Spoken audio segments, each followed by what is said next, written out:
शर्मा और आप देख रहे हैं आवाज इंडिया न्यूज का खास प्रोग्राम। विधानसभा में ओसिया की आवाज बनूंगा। विधानसभा चुनाव के लिए टिकट वितरण से पहले ही मारवाड़ में सियासत गर्मा गई है। खेतासर ने जताई इच्छा, कहा कि आखिरी समय में करूंगा ओसिया की जनता की सेवा। इन सभी विषयों को लेकर शंभू सिंह खेतासर से हुई हमारी विस्तृत चर्चा। नमस्ते। निश्चित रूप से भारतीय जनता पार्टी मुझे टिकट देगी। हमारी पार्टी में लोकतंत्र है। मैं पिछले 35 साल से ओसिया सर्व समाज के लिए, छत्तीसी कौम के लिए हमेशा काम करते आया हूँ और मुझे भारतीय जनता पार्टी ओसिया से टिकट देगी, इसका मुझे पूरा भरोसा है। अगर भाजपा आपको टिकट नहीं देती है और किसी अन्य प्रत्याशी को देती है तो क्या आप निर्दलीय चुनाव लड़ेंगे? देखिए, हमारी पार्टी में लोकतंत्र है और लोकतंत्र रहते हुए पार्टी सदैव निष्पक्ष तरीके से आगे बढ़ती है। निष्पक्ष उनके कार्यक्रम रहते हैं। मुझे पूरा भरोसा है पार्टी के आदेश की मैंने सीरियसली पालना की। इसके कारण मुझे भरोसा है कि आज ओसिया की छत्तीसी कौम मुझे अपने प्रतिनिधि के रूप में राजस्थान की विधानसभा में देखना चाहती है और मैं उनकी आवाज बनूं, इसलिए मुझे पूरा भरोसा है कि भारतीय जनता पार्टी मुझे ओसिया से उम्मीदवार के रूप में चुनाव लड़ाकर राजस्थान की विधानसभा में भेजने का प्रयत्न करेगी। राजस्थान में क्या आप मानते हैं भाजपा की सरकार बनेगी? निश्चित रूप से राजस्थान में भारतीय जनता पार्टी की सरकार बनेगी। देखिए, 2014 के बाद पूरे देश में एक मोदी जी को लेके एक हवा बन गई। मोदी जी के कामकाज को देखकर, मोदी जी के जो पूरे संसार में भारत को आगे बढ़ाने का जो कार्य है, सर्व हिताय उनके विचार हैं, सबके लिए उनके विकास की बात उनके जहन में है। ओसिया विधानसभा के लिए आपकी क्या रणनीति है?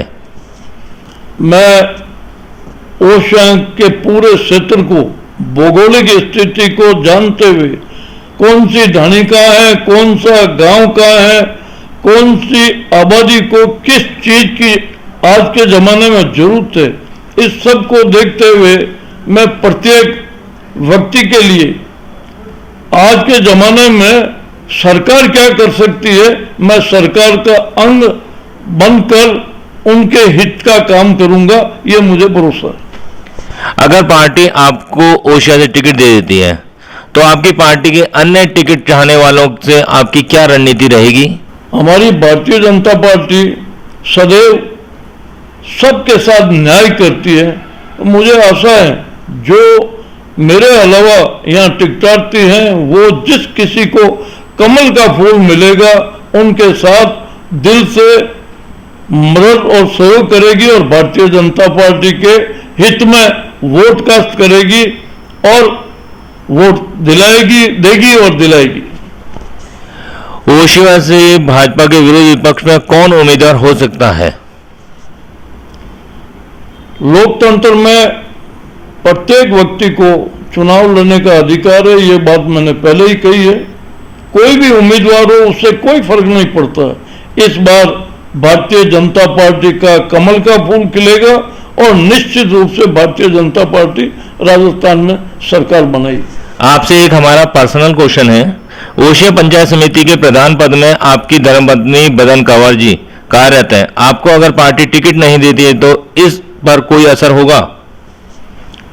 देखिए, पिछले पंचायत समिति जिला परिषद चुनाव में ओसिया प्रधान पद एक सामान्य पद था, परंतु ओसिया की जनता ने मेरे परिवार को जो स्नेह और सहयोग दिया और एक महिला को प्रधान के रूप में पद स्थापित किया है, इससे ये साबित होता है कि ओसिया की जनता का स्नेह मेरे साथ है और मैं उनके सुख दुख में सदैव उनके साथ रहूंगा। उनके अच्छे बुरे का मैं सदैव भागीदार बनूंगा। प्रदेश की और ओसिया की जनता का सरकार, कांग्रेस सरकार के प्रति क्या विचार है? राजस्थान में पिछले 4.25 साल से सरकार नाम की कोई चीज ही नहीं है। राजस्थान में पिछले लंबे समय से कांग्रेस पार्टी के चुने हुए विधायक आपस में एक दूसरे की टांग खींचे में लगे हुए हैं। उनके मुखिया माननीय अशोक जी गहलोत अपनी कुर्सी बचाने में लगे हुए हैं।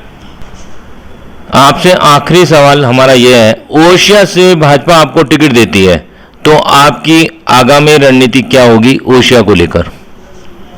मैं ओडिशा के आम लोगों के लिए, ओडिशा की सर्व समाज के लिए, उनके विकास के लिए राजस्थान की विधानसभा में आवाज बनूंगा और सदैव उनके हित में कार्य करने की कोशिश करूंगा और निश्चित रूप से उसमें सफल होऊंगा।